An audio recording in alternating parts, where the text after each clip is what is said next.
Bharatiya Janata party Shimla corporation के चुनाव में अपने कामकाज को लेकर जा रही है। तो विगत 5 वर्षों में भारतीय जनता पार्टी की सरकार के समय जो स्मार्ट सिटी का काम हुआ है, आप देखिए शिमला में पिछले 5 वर्षों में बदलाव देखने को मिला। सड़कों का चौड़ीकरण हुआ, सुरंग बनाने का काम भी हुआ, पानी की समस्या से मुक्ति दिलाने के लिए 1800 करोड़ रुपए का प्रावधान उसमें किया गया, 6500 करोड़ रुपए शिमला और धर्मशाला की स्मार्ट सिटी के लिए लाया गया।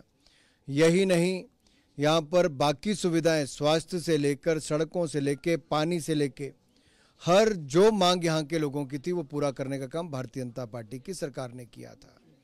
उस समय हमारे यहाँ के प्रतिनिधि और मंत्री आदरणीय सुरेश भारद्वाज जी थे जयराम जी की सरकार में।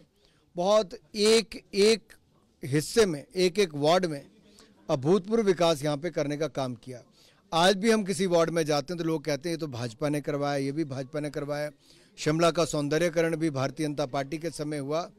तो लोग भारतीय जनता पार्टी को वोट देने के लिए दिल से तैयार हैं और कांग्रेस की गारंटियां 5 महीने में फेल हो गई। अब कांग्रेस इस चुनाव में गारंटी देने भी आगे नहीं आ रही, मुकर रही है, भाग रही है, क्योंकि पता गारंटी बोलेंगे तो लोग पूछेंगे भाई 5 महीने पहले कहा था उसका क्या हुआ। तो अब नई बात लाए, वादे लेकिन इरादे नेक नहीं है। और जब इरादे नेक नहीं और गारंटियां फेल हो चुकी हैं तो जनता वोट की चोट देगी कांग्रेस को और कहेगी कि मुकरो मत अपनी गारंटियों से, और शिमला का चुनाव इनको चोट देकर रहेगा। इम्पैक्ट देखते हैं सर आप इन चुनावों का, खासकर 2024 में हिमाचल के ऊपर। 2024 का कॉरपोरेशन के चुनाव से क्या लेना देना। 2024 तो नरेंद्र मोदी जी के नेतृत्व में लड़ा जाएगा। नरेंद्र मोदी जी की उपलब्धियां, भारत का मान सम्मान पूरे विश्व में बढ़ाना। कहां 5 लड़खड़ाती चरमराती अर्थव्यवस्थाओं में भारत था, आज दुनिया की 5वीं सबसे बड़ी अर्थव्यवस्था बना है। भारतीय जनता पार्टी ने देश में 45 करोड़ बैंक खाते हो, 9.5 करोड़ बहनों को रसोई गैस के सिलेंडर हो, 11.5 करोड़ बहनों को नल से जल देने का काम हो, 60 करोड़ लोगों को 5 लाख का मुफ्त में इलाज हो, 12 किलोमीटर सड़क से बढ़ाकर 37 किलोमीटर सड़क एक दिन में बनाने का काम हो, रेलवे 2.5 किलोमीटर बनती थी आज 9 किलोमीटर बनती है, बजट रेलवे का 9 गुना कर देने की बात हो, खेलकूद का बजट 3.5 गुना ज़्यादा कर देने की बात। ये सब किसने किया? ये मोदी जी की सरकार ने किया। नई ऊंचाइयों पर पहुंचाया, अलग अलग क्षेत्रों में मैन्युफैक्चरिंग का हब हिंदुस्तान को बनाया है।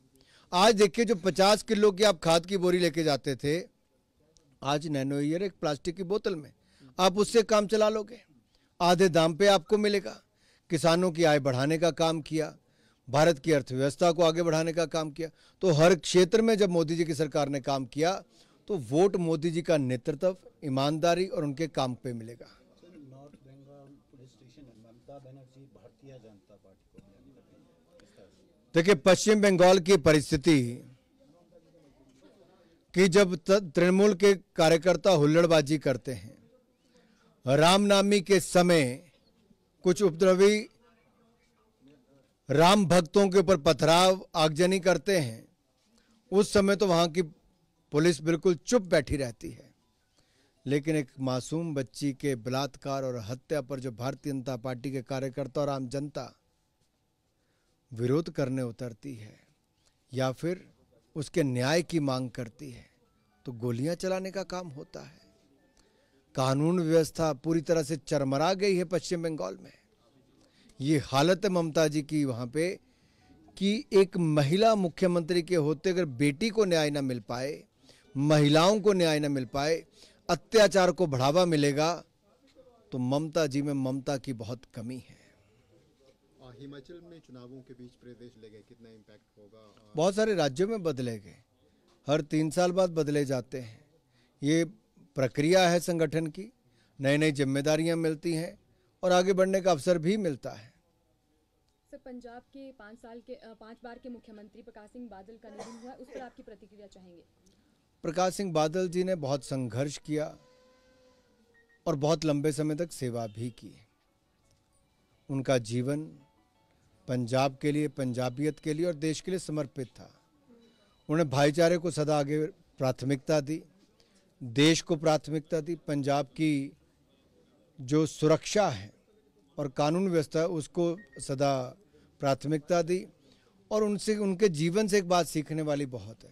बहुत मेहनती भी थे और समय के बड़े पक्के थे।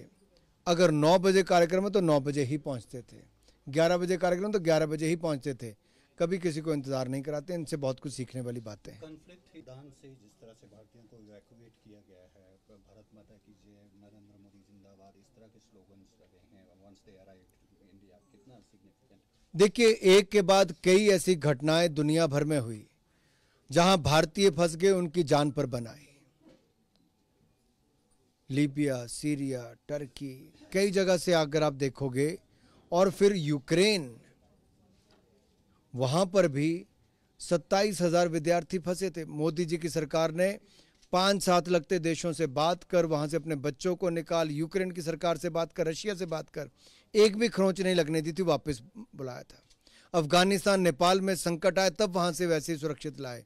और अब सूडान की स्थिति तो और भी गंभीर थी, लेकिन मोदी जी ने प्रण लिया था कि वहां से एक एक भारतीय को सुरक्षित निकाल कर लाएंगे। ऑपरेशन कावेरी सफल हो, उस दिशा में हम लगातार काम कर रहे हैं और हम चाहते हैं कि एक एक भारतीय वहां से सुरक्षित निकल कर आए। विदेश मंत्री जी स्वयं इस पर नजर रखें, सब पहलुओं पर बातचीत कर रहे हैं। और प्रधानमंत्री जी ने स्वयं एक बड़ी बैठक करके कहा था कि सभी भारतीयों को सुरक्षित निकालने के लिए पूरे प्रबंध किए जाएं। आखिरी सवाल, दांतेवाड़ा में जो नक्सल एरिया में बघेल जी का बयान आया, वो कह रहे हैं कि थ्रेट को इग्नोर किया गया, एसओपीज वर नॉट फॉलोड। मैं तो इतना ही कहूँगा, ये जो दांतेवाड़ा में नक्सलवादी हमला हुआ है, जिसमें हमारे 11 बहादुर जवानों की शहादत हुई, मैं इस हमले की निंदा भी करता हूँ। और नक्सलवाद के खिलाफ लगातार मुहिम चलनी चाहिए, जड़ से ख़त्म करना चाहिए, इसके लिए हमारी सरकार प्रयासरत है। लेकिन दुर्भाग्य ये है कि छत्तीसगढ़ के मुख्यमंत्री इस पर भी राजनीति करते हैं। जब ये हुआ तब भी वो प्रियंका जी की कलाओं को ज़्यादा दिखाने का प्रयास कर रहे थे, ना कि इस हमले को चलते कुछ कार्रवाई करने के लिए।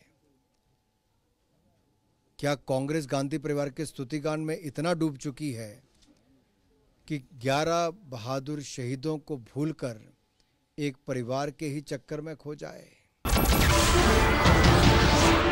नमस्कार, मैं हूं मानक गुप्ता।